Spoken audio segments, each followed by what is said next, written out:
Alléluia. Amen. Alléluia. Amen. Je suis dans la joie, Amen.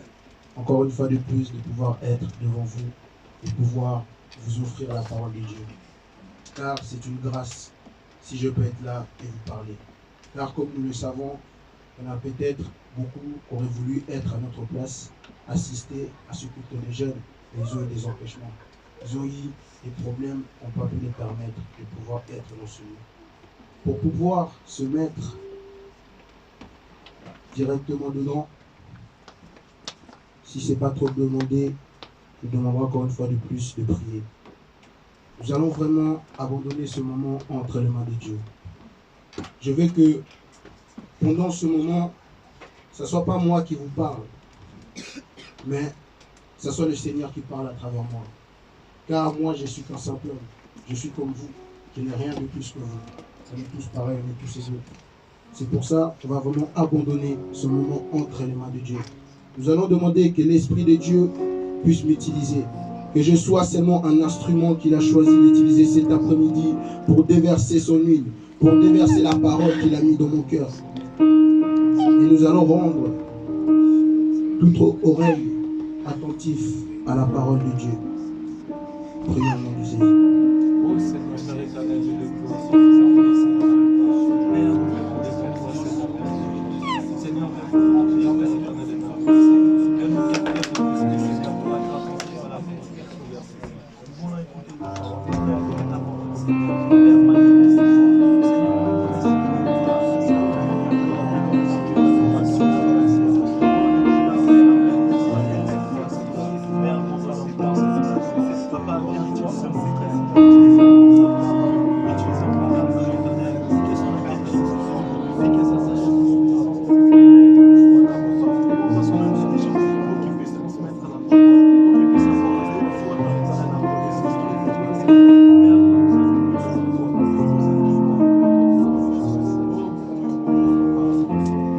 Père, nous venons encore une fois de plus devant toi, ô mon roi. Père, je suis qu'un homme simple, comme mes frères et mes sœurs. Mais papa, aujourd'hui tu m'as fait grâce de pouvoir passer devant et parler de ta part. Je suis honoré, Père, par cette faveur que tu me fais. Papa, je viens m'abandonner à toi cet après-midi. Père, je ne sais pas parler, je ne sais pas quoi dire à ton peuple. Mais ma Bible me dit une chose. Toi, tu prends des incapables pour les rendre capables. Toi, tu prends des personnes qui ne sont pas qualifiées pour les qualifier. Papa, je m'abandonne à toi cet après-midi. Papa, je ne compte que sur toi. Ma force, c'est toi. Père, utilise-moi comme un instrument. Père, je veux être l'outil et toi, tu sois l'ouvrier. Papa, je veux diminuer et toi, tu prends de place. Père, je vais disparaître et toi, tu prends de place. Père, si ces jeunes se sont déplacés de leur maison jusqu'à ces lieux, ce n'est pas pour écouter un homme et leur parler, mais c'est pour t'écouter toi, Jésus. Père, cet après-midi, je te demanderai de parler à ton peuple. Papa, personne, papa, peut parler de toi si l'Esprit ne l'a pas poussé. Père, que ton esprit cet après-midi, papa, m'envahit pour parler de ta part. Que ton esprit, oh mon roi, prenne place et que moi je disparaisse. Papa, prends toute oreille attentif à ta parole. Viens disposer les cœurs, oh Père, de mettre cette parole en pratique. Que la parole qui sera délivrée cet après-midi, que ça puisse tomber sur une terre fétile, que ça puisse produire des fruits dans leur vie, et qu'ils puissent mettre ça en pratique et voir les résultats par la suite. Merci Papa pour la grâce que tu nous accordes encore cet après-midi. Que la gloire, l'honneur et louange te soient rendus. Père, maintenant j'aimerais disparaître et toi tu apparaisses.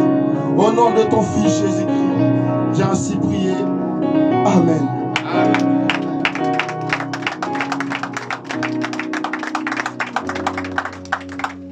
Amen. Amen. Nous savons tous que notre thème d'aujourd'hui c'est racheter le temps car les jours sont mauvais. J'aimerais que vous dites à votre voisin de droite, ainsi que celle de gauche, ainsi que celle de derrière et celle de devant. Rachetez le temps, car les jours sont mauvais.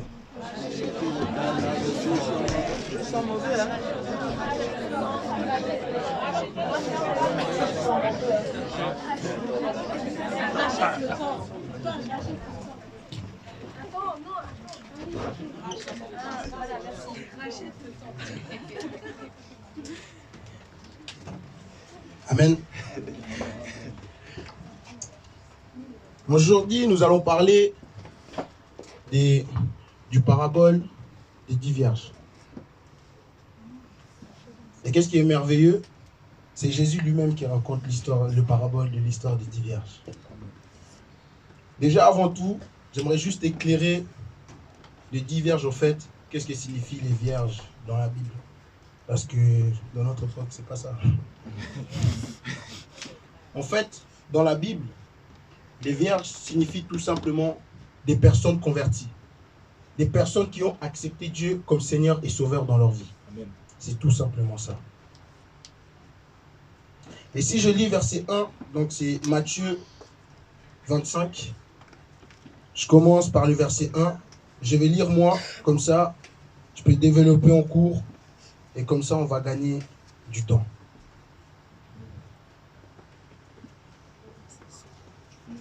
Parabole des 10 jeunes filles. Alors, le royaume des cieux ressemblera à 10 jeunes filles qui ont pris leur lampe pour aller à la rencontre du marié. Donc là, Jésus compare le royaume des cieux à 10 jeunes filles. Et il dit, le royaume des cieux sera semblable à 10 jeunes filles qui ont pris leur lampe pour aller à la rencontre du marié, donc de l'époux. Et je m'arrêterai là pour parler brièvement de la lampe. Que signifie la lampe? Dans Psaume 119, verset 105, la parole dit, « Ta parole est une lampe à mon pied et une lumière sur mon sentier. » Donc la lampe signifie tout simplement la parole de Dieu.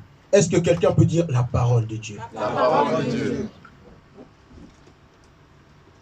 Si je continue, donc on a lu le premier verset. Alors le royaume des cieux ressemblera à 10 jeunes filles qui ont pris leur lampe pour aller à la rencontre du marié.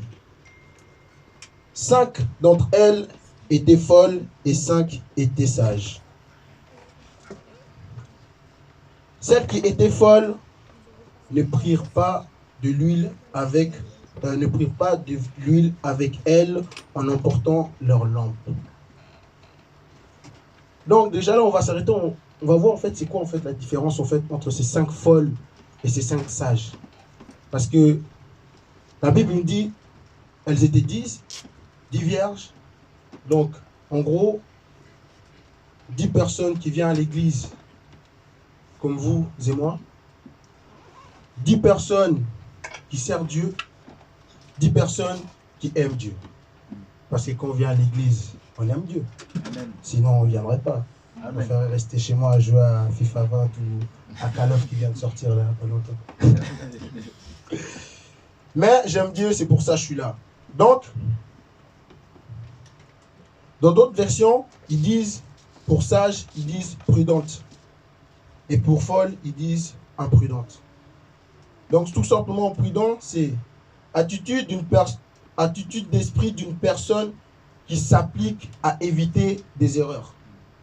Donc quelqu'un qui est prudent, c'est quelqu'un qui va éviter justement des erreurs. Parce que là, nous avons vu que les 10 vierges, ils sont allés, le royaume des cieux sera semblable à 10 vierges qui vont à la rencontre du marié. Et comme ces 10 vierges iront à la rencontre du marié, il y en a 5 qu'on dit qui sont prudentes et 5 qui sont imprudentes. Donc dans la vie de tous les jours, une personne ne peut pas se marier si elle n'a pas d'argent. Si tu n'as pas d'argent, pour pouvoir organiser le mariage. Ça ne sert à rien de se marier. Tu vas aller chez le banquier qui te prête de l'argent pour que tu puisses après rembourser. Non. Donc, une personne prudente, il sait que bon, moi, un jour, je pense que je vais me marier quand même. Moi, un jour, je vais aussi avoir ma femme, je vais avoir mon chez-moi, mes enfants. Donc, moi, dans ma jeunesse, je vais faire quoi? J'ai commencé à économiser de l'argent. Je vais mettre un peu d'argent de côté. Parce que je sais qu'un jour viendra où je trouverai ma femme et je vais me marier. Une personne prudente, par exemple, s'il veut faire un voyage, exemple, il va aller à Barcelone en voiture. Il sait que, ok, je dois faire attention à l'huile de la voiture. Est-ce qu'il y a assez d'huile? Ok. Je dois faire attention à l'essence. Est-ce que j'ai pris l'argent pour pouvoir remettre de l'essence quand je n'aurai plus? Ah, ok, c'est bon. Ok. Il fait attention à tout. Mais une personne qui est imprudente, donc comme il dit la Bible, folle, ne fait attention à rien. Lui, c'est tête baissée, allez, zou, il fonce. Il fonce. Il dit, ouais, moi je vais aller à Barcelone. Ok, j'y vais. Il ne calcule même pas s'il a assez d'argent ou quoi que ce soit, rien. Parce qu'il est imprudent. Il ne regarde même pas s'il a mis roue d'échange, roue de secours, rien. Il part seulement comme ça. Ça, c'est quelqu'un qui n'est pas prudent. Plus dans les synonymes de prudent, on dit précaution, prévoyant, réflexion. Donc quelqu'un qui est prudent, il prendra des précautions avant de voyager. Il prendra des précautions avant de pouvoir penser au mariage. C'est quelqu'un de prévoyant. Il prévoit, ok, moi je risque de marier un jour. Ok, moi je risque de faire ça plus tard. Moi je vais faire ça. Donc je vais prévoir ça, je vais prévoir ci. Ok, je vais arranger ma vie comme ça. Et il s'assoit avant tout ça, il réfléchit. Ok, moi je vais faire ça. Mais quelqu'un qui n'est pas prudent, c'est tout le contraire. Il néglige tout. Il ne réfléchit pas, insouciant. Il part comme ça, tête baissée. Comme nous, on avait l'habitude de dire avec mes frères, surtout au quartier, quand on faisait ça, vas-y, nous, c'est au feeling. Allez, les gars, feeling. Part directement. Tout au feeling. Non, des fois, ça nous jouait des tours, mais des fois aussi, ça marchait. C'est ça le feeling. Si nous descendons, la lampe, donc on a dit, la lampe, c'est la parole de Dieu. La lampe, c'est la parole de Dieu. Et dans le 3, nous voyons que celles qui étaient folles ne prirent pas d'huile en emportant leur lampe. Donc ça veut dire que ces femmes-là qu'allaient à l'église, ces femmes, là c'est les femmes, c'est pour ça qu'on dit les femmes, je ne vise pas les femmes. Il y a aussi les hommes. Dans l'église, il y a des femmes et des hommes comme aujourd'hui. Donc, on va dire personne, c'est mieux, comme ça on vise personne. Ces personnes-là qui allaient à l'église, on dit il y en a 5 qui étaient folles, 5 qui étaient sages. Donc, comme on nous dit, la lampe, c'est la parole de Dieu. Donc, ça veut dire ils avaient chacun la parole de Dieu. Chacun connaissait la parole de Dieu. Donc, nous, quand on vient, chacun venait à l'église avec sa Bible à la main. Il lisait la parole. Il connaissait qui est Jésus. Il connaissait qu'est-ce qu'il a fait Jésus. Il savait pourquoi il venait. Mais on dit quand même 5 étaient folles, mais 5 étaient sages. Mais pourquoi? Là, nous voyons qu'il y en a 5 qui ont pris leur lampe, ils n'ont pas pris d'huile. Mais cette huile-là représente quoi? Cette huile représente tout simplement l'Esprit de Dieu, le Saint-Esprit. Parce qu'on peut venir à l'église, il y a n'importe qui au jour d'aujourd'hui peut connaître la parole.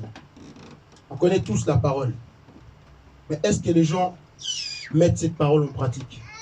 C'est ça. Parce qu'il y a une différence entre lire la Bible et mettre en pratique ce que la Bible nous dit. Au jour d'aujourd'hui, il y a des gens, ils lisent comme tout le monde. Tu vas demander, c'est qui Jésus? Ah ouais, Jésus, ouais, il est né à Nazareth et tout. Ouais, ok, il a fait ci. Ah ouais, Jésus, ok, il est mort à 33 ans. Ouais. Mais le reste qu'il lit, est-ce qu'il met ça en pratique? Il connaît seulement. N'importe qui. Preuve année, même les sorciers. Les sorciers, ils connaissent la Bible. Nous voyons même quand le diable lui-même, le prince de ce monde, quand il est descendu pour tenter Jésus, il connaissait la parole. Il lui disait, il est écrit. Jésus devait lui dire, il est écrit aussi. Le diable, il connaît. Donc tout le monde, même les sorciers. Mais la différence, c'est quoi? Il y en a qui ont l'esprit de Dieu avec eux. Et il y en a qui n'ont pas justement cet esprit-là.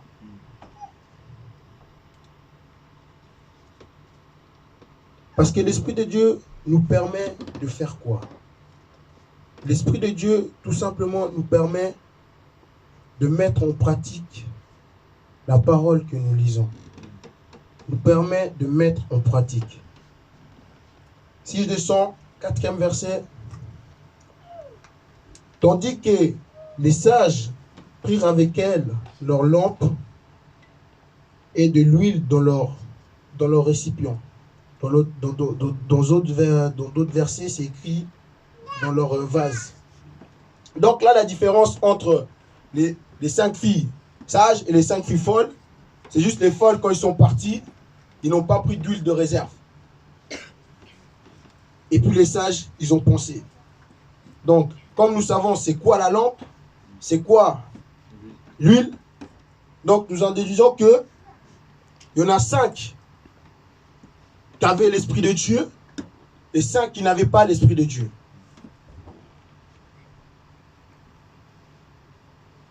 Et ceux qui n'avaient pas d'Esprit de Dieu, c'était difficile pour elles de mettre la parole qu'ils lisaient en pratique.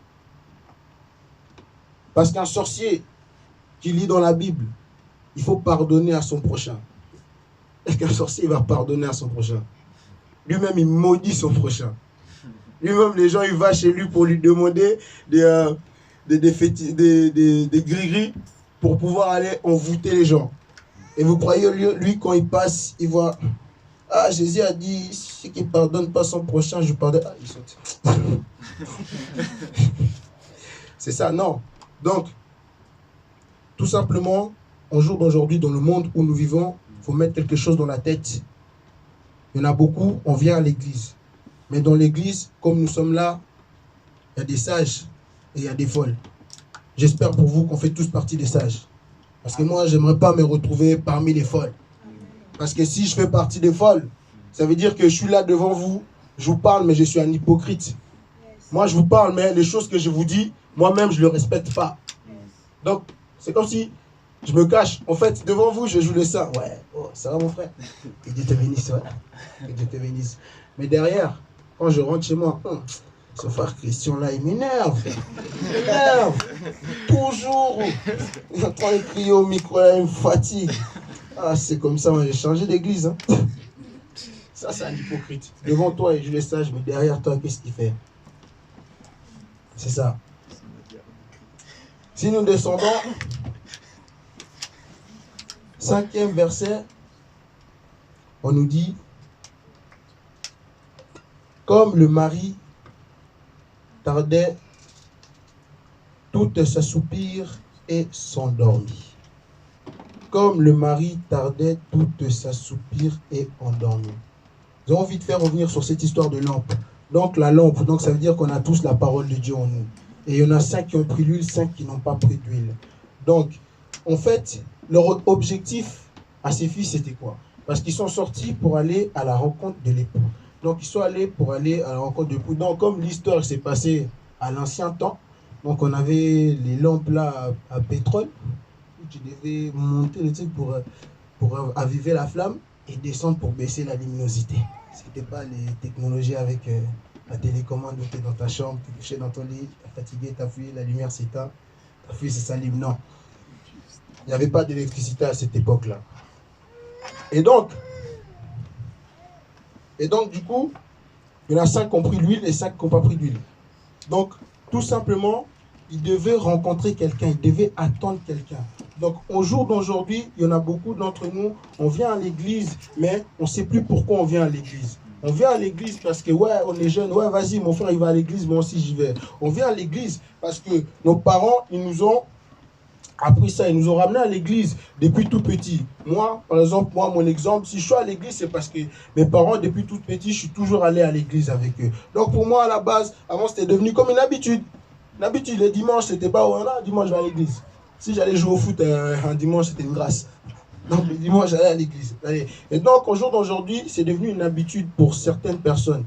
Ils vont à l'église. Ils vont à l'église, ils connaissent la parole, mais cette parole-là, ils ne le mettent pas en pratique. Ils vont à l'église aujourd'hui. Aujourd'hui, ils sont saints. Et quand ils sont à l'église, ils sont saints. Et quand ils sortent de l'église, ils rentrent dans leur vie de tous les jours. Parce que si tu as le Saint-Esprit en toi, tu viens à l'église des saints, tu sors à l'église des saints, parce que tu as un esprit qui t'aide à obéir. Il y a un esprit qui t'aide à garder justement, avoir en fait la force de résister face à toute tentation. Parce que dans le monde que nous vivons aujourd'hui, il y a toutes sortes de tentations. Tu peux juste, quand tu sors là, pour nous les garçons, tu peux sortir, surtout le pire, c'est en été. On rigole, mais en été, c'est chaud. C'est chaud, c'est chaud, c'est chaud. En été, c'est chaud. En été, tu arrives en été, surtout vers les côtés des lacs. Tu arrives au lac, tu vois tous les filles au mini shorts. Même s'il y a des ventres comme ça, il va mettre un truc là qui bloque le ventre, qui monte plutôt le ventre. Donc, et justement, le Saint-Esprit est là pour nous éviter justement à tomber dans les tentatives, dans les pièges du diable. Parce que au jour d'aujourd'hui, si nous voyons des fois dans les églises, parce que dans les églises, ça arrive qu'il y a des pasteurs qui vous prêchent, comme là je suis en train de vous prêcher, ils vous parlent, mais il n'a pas l'esprit en lui. Il te parle de quelque chose, comme j'ai dit, il te parle de la parole, lui-même, il n'obéit pas à cette parole. Il te parle de la parole, mais lui-même, il ne met pas en pratique cette parole. Pourquoi? Manque du Saint-Esprit, manque de l'Esprit de Dieu. Il y a aussi des frères et sœurs, ils viennent à l'église, mais toujours, ils sont en train de s'engueuler. Tu peux venir là, tu pleures même quand tu es à genoux là. Tu pleures, Jésus, je t'aime, Jésus, je t'aime. Tu vas sortir dehors, la téléphone, toi, tu vas voir, attends que je rentre. Toi, tu me connais, toi, tu me connais, toi. Toi, tu me connais, toi. Pourquoi? Manque d'esprit de Dieu. Manque d'esprit de Dieu. Si la personne là aurait eu l'esprit de Dieu, la personne aurait... Non, ma sœur, tu sais... Non, vous en faites pas. Faut pardonner, je vous pardonne. Même si vous m'avez fait du mal, tu pardonnes. L'amour. Quand tu as l'esprit de Dieu, tu as l'amour. Parce que la Bible dit, l'amour est patient, l'amour supporte tout. L'amour aime tout, l'amour croit tout.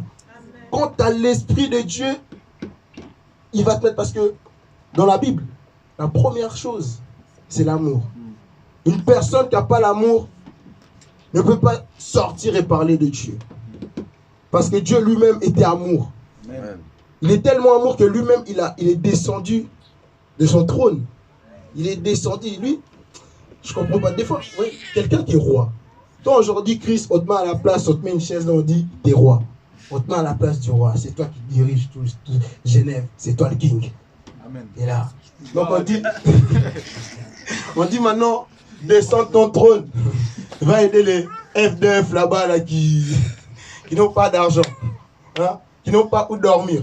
Va prendre leur place. Laisse-leur ta couronne, toi tu prends leur place. Il y a seulement toi qui peux prendre leur place pour que eux tous là soient sauvés.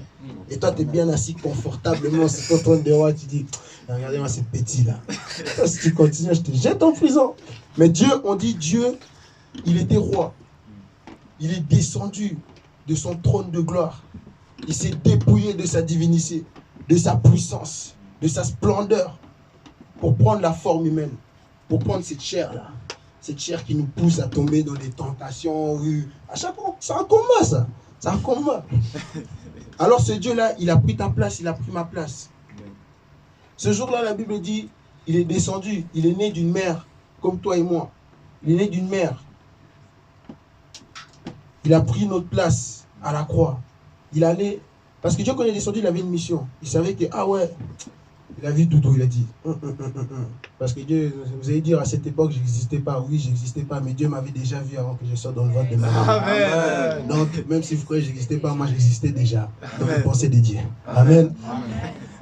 Donc, Dieu m'a regardé, il m'a vu, il a fait, oh, mais cet enfant-là, la vie qu'il mène là, non, c'est pas ça. C'est pas ça.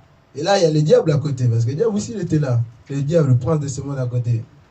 Tu vois tes fils là, hein? Là, les gens que tu as créés à ton image. Regarde la pidique qu'il est. Regarde lui là. Débauchard. Il est en train de ça. Il aime trop les femmes. Après, il vient à l'église. Il dit, oh, moi j'ai la parole, moi j'ai la parole, moi j'ai la parole. Et là, c'est le diable qui est en train de dire à Dieu, regarde, hein? Et de toute façon, la mort l'attend. La mort l'attend. De toute façon, dans ce monde, si personne prend sa place, donc il va mourir. Et là, Dieu, il a dit non. Il s'est révolté. Il a dit, moi, je vais prendre sa place. Amen. Lui, il a pris notre place. Il est descendu. Il a pris notre place. Amen. Donc, si nous revenons dans notre contexte, donc ces 10 femmes vierges, ils avaient en fait quelque chose. Ils devaient faire quelque chose. En fait, ils devaient aller à la rencontre de l'époux. De l'époux. Au jour d'aujourd'hui, on oublie deux fois notre objectif. On perd notre objectif de vue. On vient à l'église, on ne sait même plus pourquoi on va à l'église. Ben, il y en a qui savent parce qu'ils ont bien différencié. Il y en a 5 folles, 5 sages. Les sages, ils savaient, ils connaissaient leur objectif. Elles étaient prudentes, elles réfléchissaient, prévoyantes. Mais les insouciants, ils venaient seulement comme tous les jours, comme ça. Ils venaient, ils ne savaient pas. Ils priaient, ils pleuraient. Oh. Mais pourquoi tu pleures? Tu ne sais même pas pourquoi tu pleures. Ils priaient, ils pleuraient, mais ils ne savaient même pas pourquoi. C'est ça, l'église aujourd'hui, certains membres des églises ont perdu leur objectif. Et là, c'est comme ces 5 folles, ils avaient perdu leur objectif. Leur objectif, c'était quoi? Ils devaient attendre quelqu'un. Ils devaient attendre quelqu'un. L'attente. L'attente. Ils devaient attendre justement ce mari qui devait venir. Et le mari aussi, on ne sait pas quand il vient. Parce que dans l'ancien temps, c'était comme ça. C'était en fait, l'époux, il venait, il fiançait la mariée, il payait la dot. Après, il s'en allait. Mais il allait faire quoi? Il allait préparer en fait l'endroit où ils allaient vivre ensemble. Où il allait passer sa vie avec sa femme. Donc comme il partait, et on ne savait pas quand il allait revenir. Donc du coup, la fiancée, elle devait toujours être prête. C'est pour ça à l'époque, on l'a laissée avec des autres jeunes filles qui sont aussi vierges. Et puis tout le temps, elle était prête. Donc à l'époque, il n'y avait pas de make-up. Aujourd'hui, si on doit être prête pour ton mari qui doit revenir, on ne sait pas quand. Toujours bien habillé, limite t'es toujours sur ton 31. Bien sapé comme moi aujourd'hui. Non, mais t'es toujours bien, t'es prêt. T'es prête plutôt, excusez-moi. T'es prête parce que tu sais pas quand ton mari viendra te chercher. Hein? Toi t'es sage, donc t'es toujours prête. Tu sais pas s'il va venir à quelle heure. Donc là, toujours, même quand tu dors, je crois que tu dors avec... de toute façon, aujourd'hui, les make-up d'aujourd'hui, ça part pas si tu mets pas un certain produit, je crois. Parce que... des fois, tu croises des femmes à la piscine, ils plongent, ils sortent comme ça, maquillés. Oh.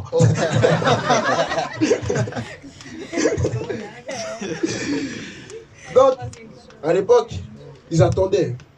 Ils attendaient. Donc, les sages, ils savaient en fait qu'est-ce qu'ils faisaient. Ils savaient qu'elles attendaient quelqu'un. Elles attendaient quelqu'un. Et comme il dit, comme le mari tardait, toutes s'assoupirent, s'endormir. Et de notre jour, dans le jour d'aujourd'hui, c'est quoi justement l'assouplissement? C'est tout simplement quelqu'un qui est fatigué dans la foi, qui est fatigué spirituellement, qui est fatigué dans la prière. Là, ils n'ont pas dit les 5 folles. Ils ont dit toutes s'assoupirent et s'endormir. Donc, j'aimerais dire à quelqu'un, il peut arriver dans ta vie spirituelle, tu te fatigues. Il peut arriver. Mais ça ne veut pas dire que tu es fatigué, que tu n'as plus l'Esprit de Dieu.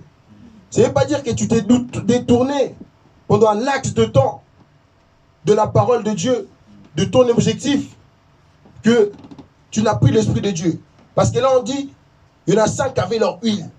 Donc, ils avaient le Saint-Esprit. Ils avaient le Saint-Esprit. Il y en a 5 qui ne l'avaient pas. Donc, il y en a 5 qui avaient l'Esprit de Dieu, 5 qui n'avaient pas l'Esprit de Dieu. Donc, au jour d'aujourd'hui, le diable, il nous voile les yeux pour que nous ne puissions pas voir la plénitude de l'évangile. Parce qu'aujourd'hui, quand nous sortons, nous voyons des fois dehors, il y a des gens, ils tiennent des panneaux à des gens en train de vous prêcher. Des fois même, moi à l'époque, tu sais, j'avais honte. Hein. Moi à l'époque, j'avais honte. Parce que, honte de quoi? Parce que je savais que j'étais chrétien. Bon, je me disais chrétien. Je me disais chrétien, parce que chrétien, c'est quoi? C'est quelqu'un qui a la ressemblance de Dieu. Quelqu'un qui fait ce que Jésus a fait. Hein? Quelqu'un qui marche comme lui. C'est ça un chrétien. Il suit Christ. Hein? Il est son imitateur. Et moi, à cette époque, j'étais un faux imitateur. Je me disais chrétien. Donc, le faux chrétien que j'étais, quand je passais devant les gens qui parlaient de Dieu, parce qu'à l'époque aussi, ils disaient déjà, rachetez le temps car les jours sont mauvais. Hein? Jésus revient bientôt. Moi, quand j'étais petit, on me disait, Jésus revient bientôt. Hein? Quand je suis né encore, oh, déjà avant que je naisse, on disait, Jésus revient bientôt. Quand je suis né, on disait, Jésus revient bientôt. Quand j'allais à l'église, on disait, Jésus revient bientôt. Et là, je suis devant vous, c'est moi qui vous dis. Amen. Amen. Ça veut dire quoi? Amen. On est dans les temps de la fin. Amen. Donc, comme je disais, je marchais et je voyais les gens qui disaient, Jésus revient bientôt. Et toi, tu sais, faux chrétien, tu les regardais, tu dis, ah, Jésus, reviens-toi là-bas, moi je connais. Et ton objectif, tu devais passer par là. Mais juste parce que, non, parce que, en fait, tu n'étais pas à l'aise. Parce que, quand tu voyais, tu disais, la manière dont je mène ma vie. Parce que eux, s'ils sont là devant, c'est que ils aiment ce Dieu, ils aiment ce roi. C'est pour ça qu'ils sortent dehors pour pouvoir parler de lui, parler de sa part. Et toi, quand tu le vois, tu dis, non, moi, je ne suis pas à leur niveau. Moi, j'aime pas encore assez Jésus avec tout ce que je fais. Donc, c'est ça. Au jour d'aujourd'hui, il y en a dans l'église, ils sont endormis. Ils sont endormis parce qu'ils ont perdu l'objectif. Ils ont perdu l'objectif.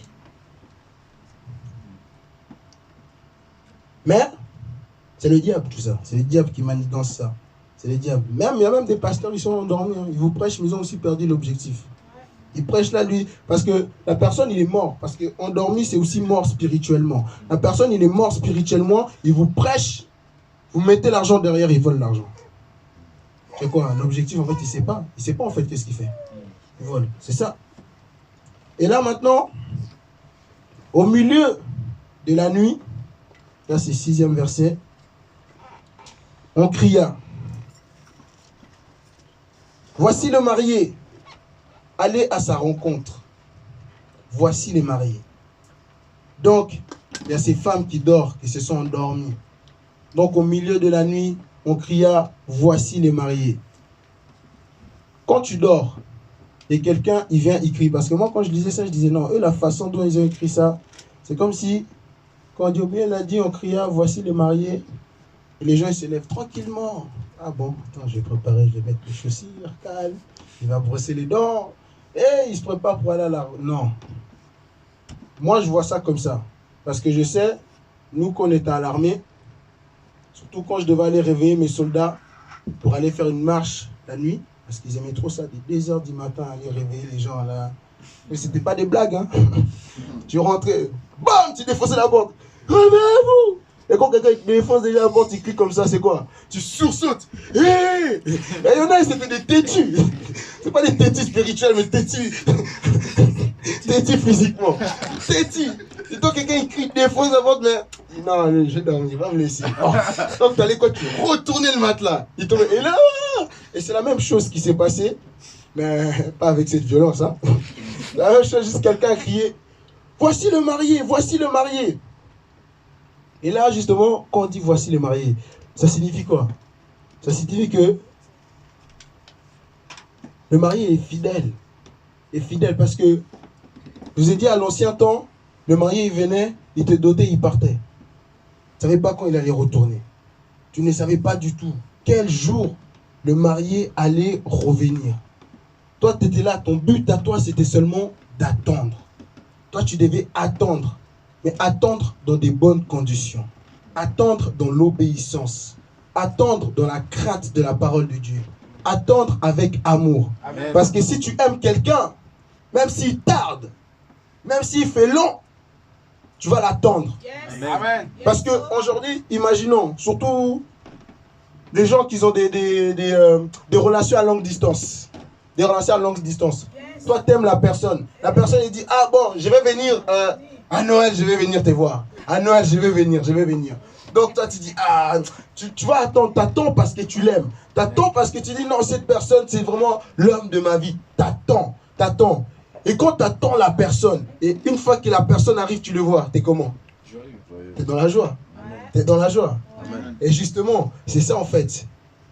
Il y avait des femmes aussi, elles attendaient, mais elles savaient leur objectif. Elles savaient qu'ils attendaient quelqu'un. Ils attendaient qui?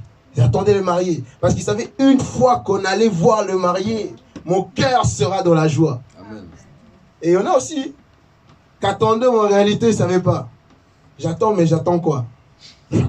Ils attendaient KFC. J'attends. Ils attendaient. Et donc, du coup, je dis, l'attente.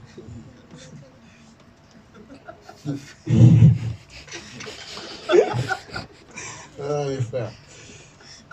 Donc, on a dit, voici le marié, allez vite à sa rencontre. Donc, ça veut dire que cet homme-là, il est fidèle. Cet homme, il est fidèle. Même s'il était parti pendant 3 ans, 4 ans, 10 ans. Mais la personne là, il t'a doté. La personne là t'a fiancé. Il t'a dit, je reviendrai pour te prendre.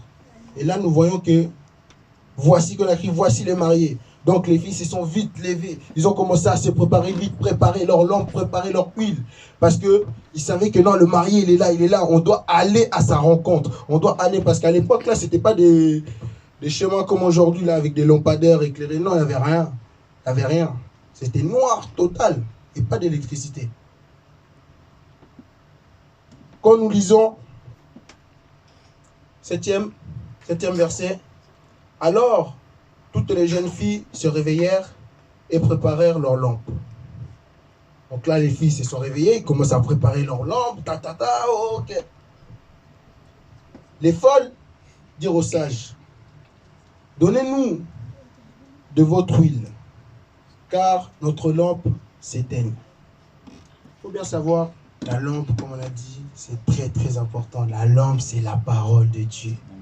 Là, dans notre vie, sans la parole de Dieu, nous ne sommes rien. La lampe, c'est la parole de Dieu. Donc, les folles, ils arrivent vers les sages. Est-ce que vous pouvez nous donner juste un peu de votre huile?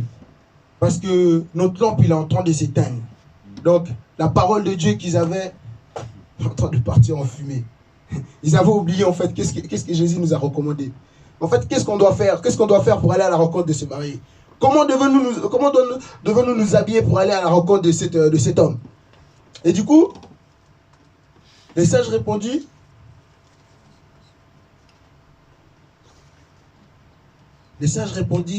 non, il n'y aura pas assez pour nous et pour vous.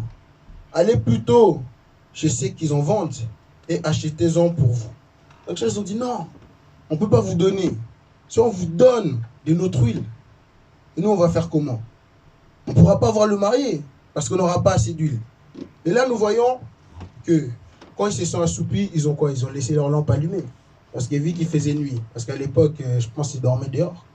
Ils dormaient comme ça dehors, parce qu'à l'époque il faisait chaud. Hein. Ils pouvaient dormir dehors comme ça, à la belle étoile. Là, de notre jour, si tu dors dehors, je ne sais pas si tu vas te réveiller, tu vas te grincer dedans. Et là, donc, ces jeunes filles folles, quand ils se sont réveillées, ils ont vu que leur lampe était en train de s'éteindre et s'éteindre. Et puis en se réveillant, ils n'avaient plus cette huile qui est le Saint-Esprit. De toute façon, ils ne l'ont jamais eu parce qu'ils n'ont pas pris de réserve. Et pourtant, là on voit, ils se sont endormis. Donc si quelqu'un, il s'est endormi, ça veut dire quoi? Pendant tout ce temps, il avait le temps.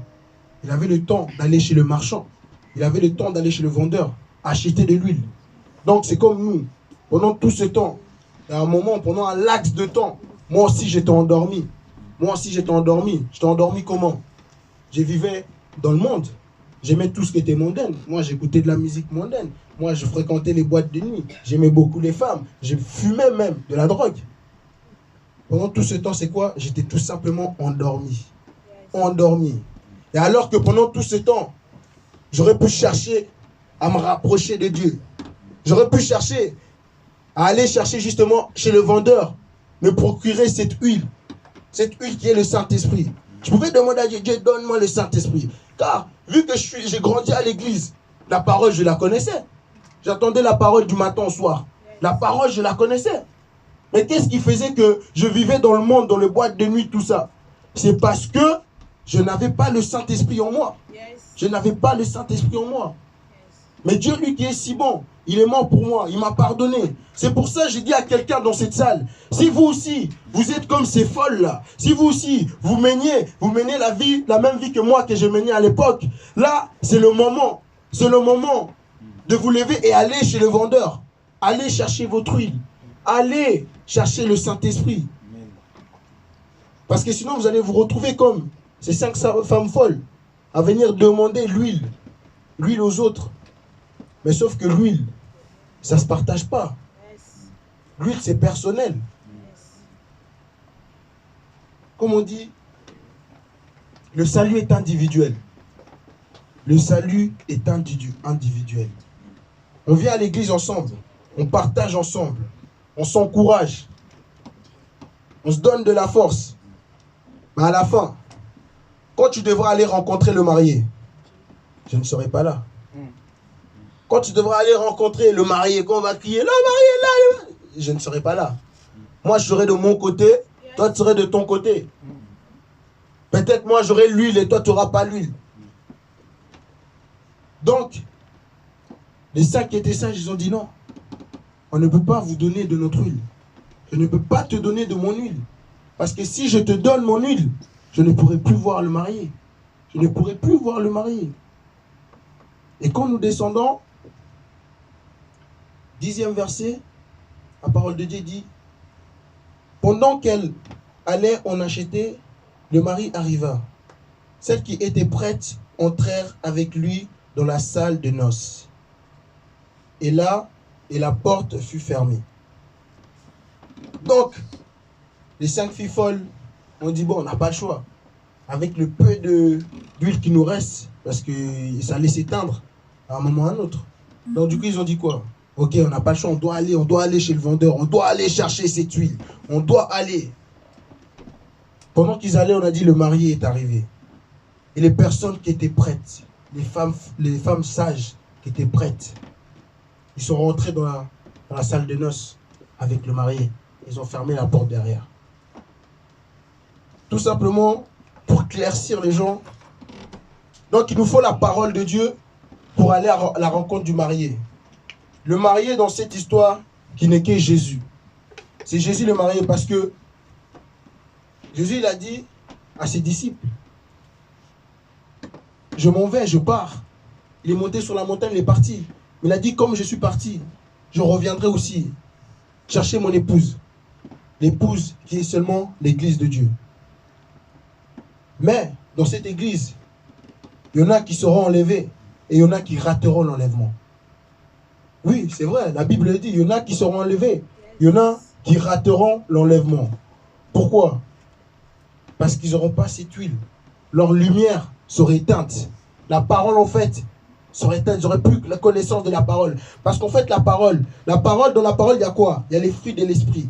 Les fruits de l'esprit, c'est ça qui nous permet de quoi? De rentrer dans le royaume des cieux. Amen. Ces fruits-là, si on les met en pratique, on dit qu'il faut pardonner son prochain. On me fait du mal, on me frappe, on m'insulte. Mais toujours avec le sourire. Non, je te pardonne, mon frère.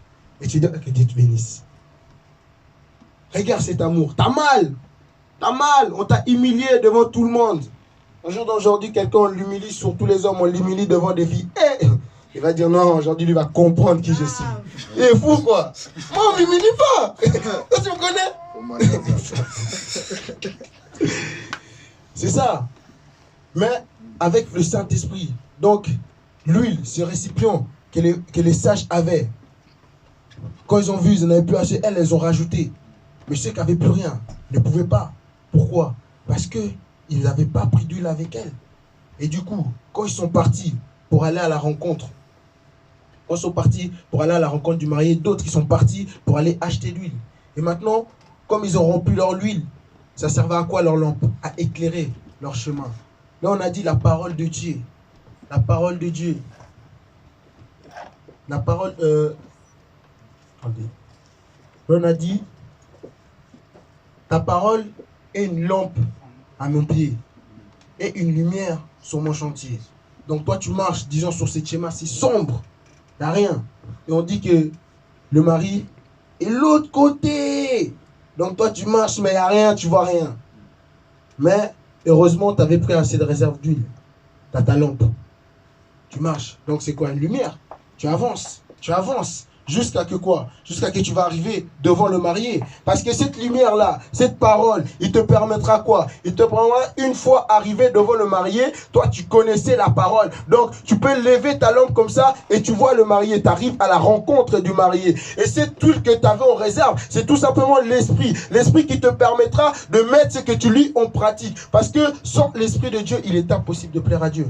Amen. Sans l'esprit de Dieu, que personne ne vous montre. Si vous n'avez pas l'Esprit de Dieu, vous ne pourrez pas plaire à Dieu.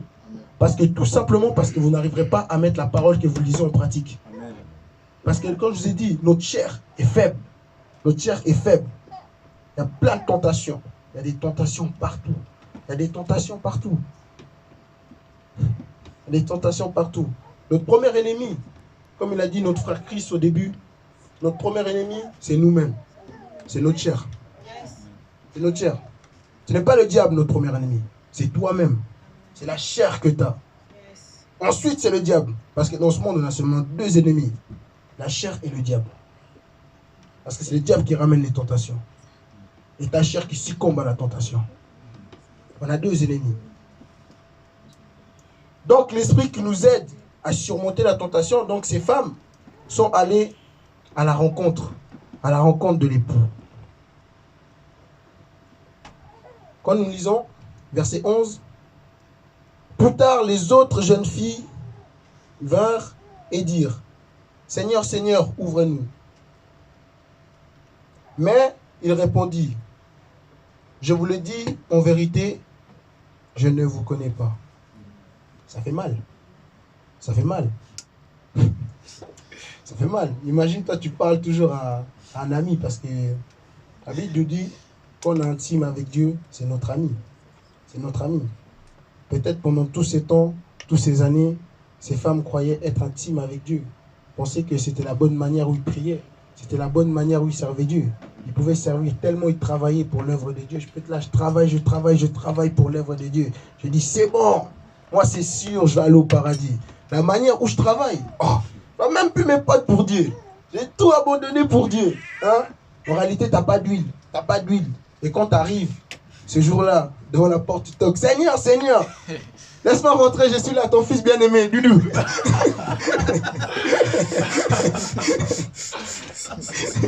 Elle te dit, en vérité, petit, je te connais pas.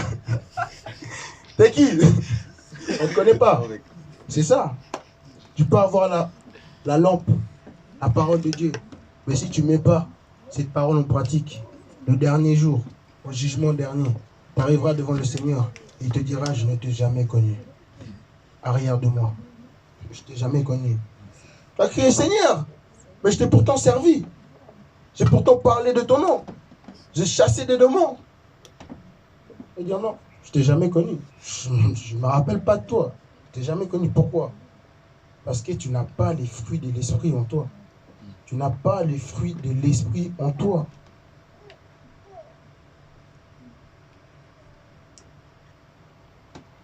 À la fin, Jésus dit à ces femmes, restez donc vigilantes, puisque vous ne savez ni le jour, ni l'heure où le Fils de l'homme viendra. Personne ne sait. Personne ne sait le jour où le Fils de l'homme, donc Jésus, le Fils de Dieu, reviendra. Lui-même, Jésus ne le sait pas. Même les anges qui sont côte à côte avec le Père ne le savent pas. Ils ne le savent pas. C'est seulement le Père qui le sait. Personne ne sait. Le mari, personne ne sait quel jour le mari va revenir. La preuve en est, ces femmes-là, ils attendaient, mais ils ne savaient pas quel jour le mari allait revenir. Quel jour? Parce que, j'aimerais dire à quelqu'un, si Jésus revient là, maintenant, tout de suite, est-ce que vous êtes prêts? Amen. Est-ce que vous êtes prêts? Vous rentrerez dans la salle de noces comme ces 5 filles sages? Ou vous reviendrez et puis vous direz, je vous n'ai jamais connu? Est-ce que vous êtes prêts? Moi, je vous dis, moi, si je savais quel jour Jésus revient, si je le savais, je ne serais pas là devant. Là, je ne serais pas là. Parce que quand on regarde vraiment ce monde dans lequel nous vivons, regardez les choses qu'il y a. Il passe là-bas, ambiance, frère, ambiance.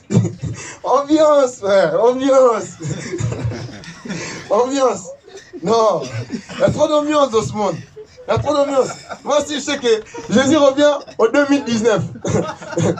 2019, non, on est déjà. Jésus revient au 2021. Doudou va seulement venir à Christ. Bon, moi, je vais attendre un mois avant le retour de Christ. Robo Sandakara Baba Baba Sikere.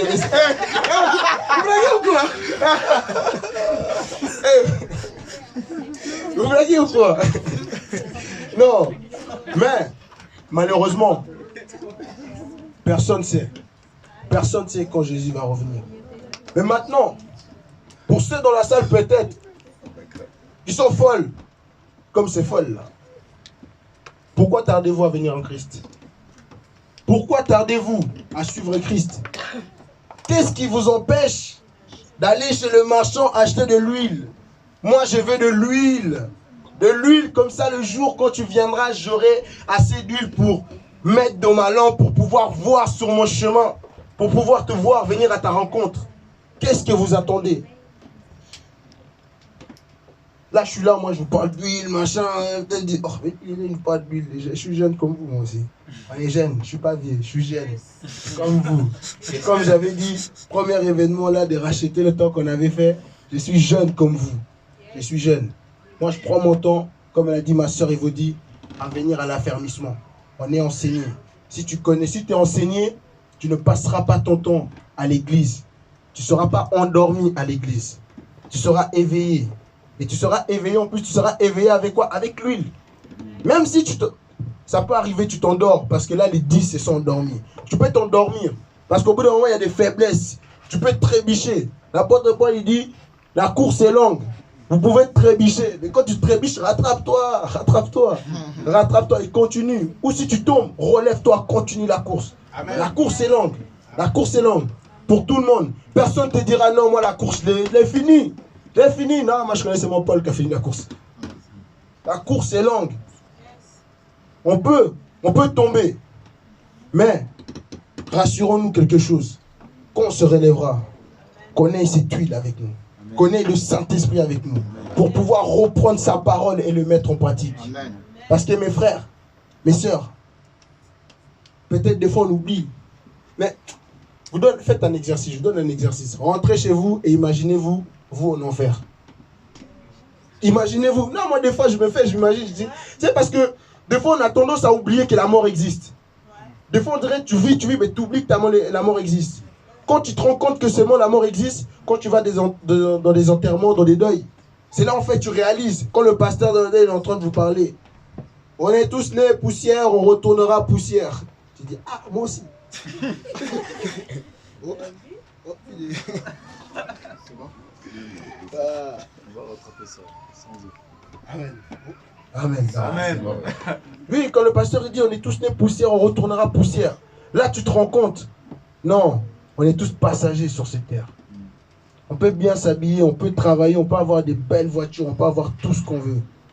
Mais il y a une chose qui ne passera pas. Ton âme. Ton âme.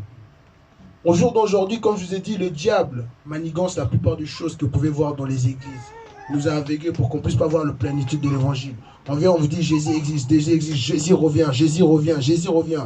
Mais vous là, vous ne voulez pas écouter. Jésus l'a dit, moi je reviendrai comme un voleur. Un voleur. Il dit, moi je reviendrai comme un voleur. Parce qu'un voleur, quand il vient voler chez toi, tu crois qu'il va t'envoyer un texto? Ouais, Nixon, si tu pourrais, mardi, à 13h30, ne pas être à la maison parce que je vais venir cambrioler. Un voleur, quand il vient cambrioler, personne ne sait. Un voleur, peut-être, c'est même ton voisin, tu ne sais pas. Tous les jours, il regarde à quelle heure tu sors, à quelle heure tu rentres. Il connaît tes horaires. Un voleur, il connaît tes horaires. Il va juste venir le jour où tu t'attends le mois. Quand tu ne seras pas là. Hein? Faites attention. Que Jésus ne revient pas le jour où nous serons en boîte de nuit.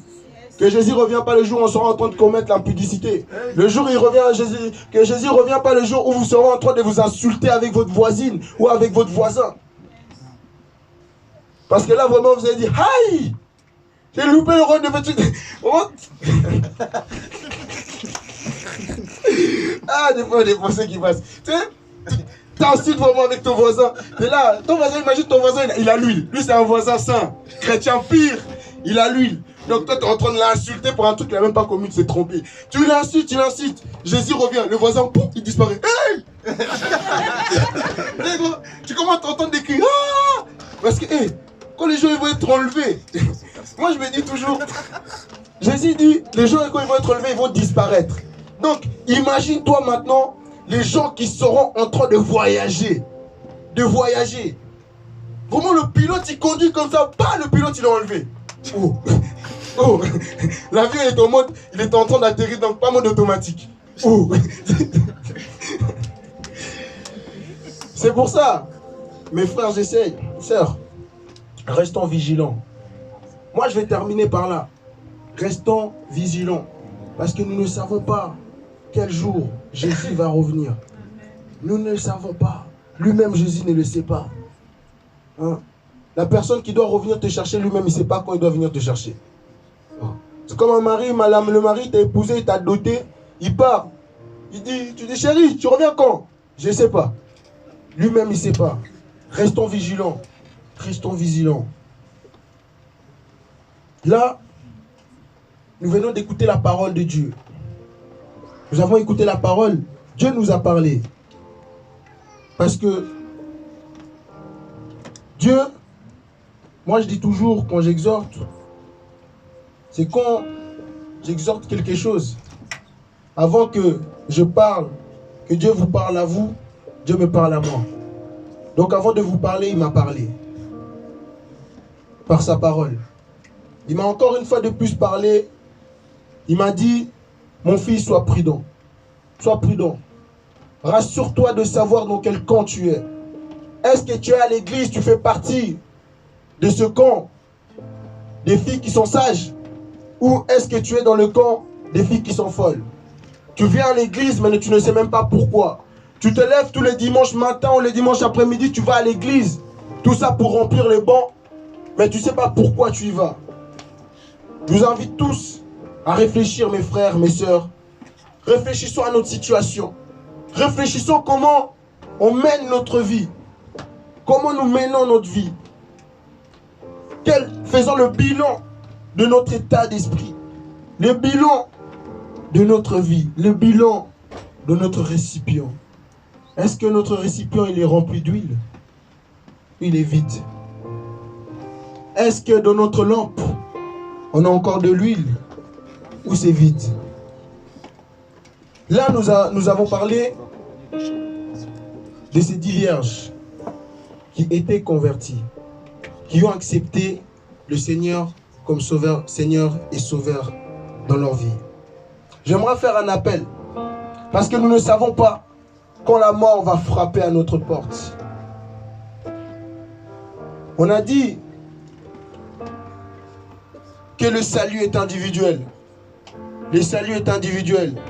C'est pas parce que ton cousin croit en Dieu, sert Dieu, a de l'huile remplie d'onction, que toi aussi tu as de l'huile remplie d'onction. Ce n'est pas parce que ta mère va à l'église tous les matins, elle est utilisée par Dieu, que toi aussi tu es utilisé. Non, le salut est individuel. Le salut est individuel. Et pour entrer dans le royaume des cieux, il faut premièrement recevoir le Seigneur comme Seigneur et Sauveur dans sa vie. C'est lui qui n'a pas accepté Jésus comme Seigneur et Sauveur dans sa vie. Le jour où viendra l'enlèvement, il verra ses frères, ses cousins, sa famille, ses camarades partir et lui il restera. Il vivra la tribulation. Donc si quelqu'un n'a pas encore accepté Jésus dans sa vie, si quelqu'un n'a pas encore donné sa vie à Jésus, je vous invite de passer devant. Ne regardez ni à gauche ni à droite. Je vous ai dit, le salut n'est pas collectif. Le salut est individuel. Il ne faut pas regarder que, oh non, un tel il croit toujours que moi, je suis baptisé, j'ai accepté. Non, ne regardez pas ça. Ne regardez pas ça. Le salut est individuel. Dieu, quand il viendra, tu seras au jugement dernier. Dieu te dira, pourquoi tu ne m'as pas accepté durant ton vivant? Tu crois que tu vas te dire, ouais, il y avait trop de gens, j'avais honte. Non. Enlevez la honte, mes frères, mes sœurs. Si vous n'avez pas accepté Jésus, c'est le moment. Je vous invite. Je vous invite.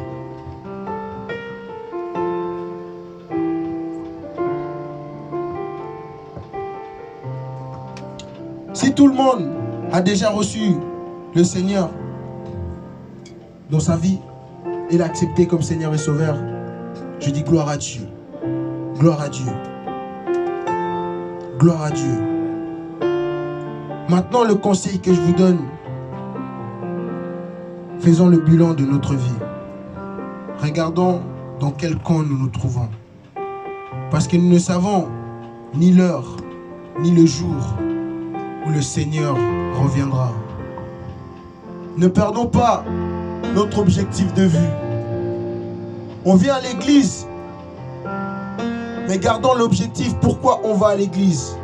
Pour sauver notre âme. L'objectif, c'est pour sauver notre âme. Oui, le salut est individuel, mais on a besoin de nos frères, de nos sœurs, pour pouvoir rester dans la foi, tenir ferme. Comme l'a dit notre sœur Evodie, il est bon aux sœurs et aux frères de demeurer ensemble. C'est quand on demeure ensemble, avec des frères et des sœurs, qu'on partage. Qu'on a encore, si on était peut-être faible dans la foi, qu'on arrive à raviver cette flamme qui était en train de s'éteindre. C'est par là où on arrive à la rallumer et tu reviens à Dieu. La foi qui était une fois en haut, une fois en bas, c'est par là en restant avec tes frères que ta foi reste constante. Le problème, c'est de rester constant. Nous ne savons pas le jour où le Seigneur revient. Restons constants. Restons constants. Je rends encore grâce à Dieu pour ce moment qui nous a permis de partager, pour sa parole. Comme je vous ai dit, ce n'est pas moi qui vous a parlé. Moi, je suis qu'un simple homme comme vous. C'est le Seigneur qui vous a parlé à travers moi. Je vous remercie, vous tous qui êtes venus aujourd'hui, qui vous êtes déplacés. Que Dieu vous bénisse et que Dieu vous garde abondamment. Amen.